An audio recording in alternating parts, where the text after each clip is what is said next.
بسم اللہ الرحمن الرحیم۔ السلام علیکم ورحمۃ اللہ وبرکاتہ۔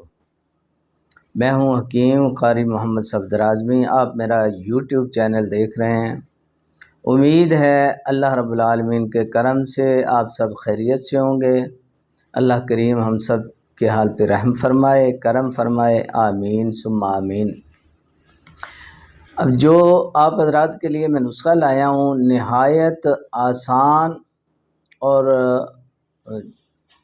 بالکل سستا بننے والا نسخہ ہے، اور بواسیر خونی اور بادی دونوں پہ فائدہ کرتا ہے۔ چند پیسوں سے بننے والا نسخہ ہے، یہ تھوڑا سا خرچہ ہے اس میں۔ جی آپ نے جناب چھلکا لینا ہے، ریٹھا لے کے اس کو توڑ کے اندر سے وہ کالی گولی نکال دیں۔ اوپر والا جو خول ہے وہ لینا ہے آپ نے۔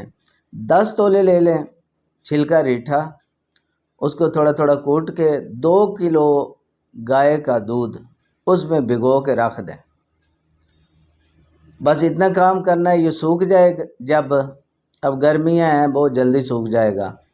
اس کو ہلا دیں 1-2 بار کسی لکڑی وغیرہ سے۔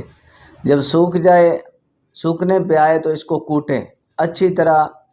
کوٹ کے تو اس کی گولیاں بنا لیں، چنے کے برابر گولیاں بنانی ہیں آپ نے۔ بس دوائی تیار ہے، اور کچھ بھی نہیں ڈالنا۔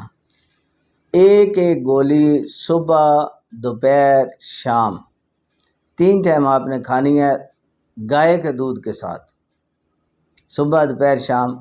یہ گولیاں کھانے سے کم از کم گھنٹہ ڈیڑھ بعد کھائیں، گولی کھانے کے ساتھ نہ کھائیں۔ انشاءاللہ العزیز بواسیر خونی میں بھی فائدہ دیتی ہیں اور بواسیر بادی کو بھی ٹھیک کرتی ہیں۔ بہت آسان اور کم خرچ نسخہ ہے۔ اللہ رب العالمین تمام بیماروں کو شفا کاملہ عاجلہ نصیب فرمائے۔ اب اجازت چاہتا ہوں، اللہ حافظ۔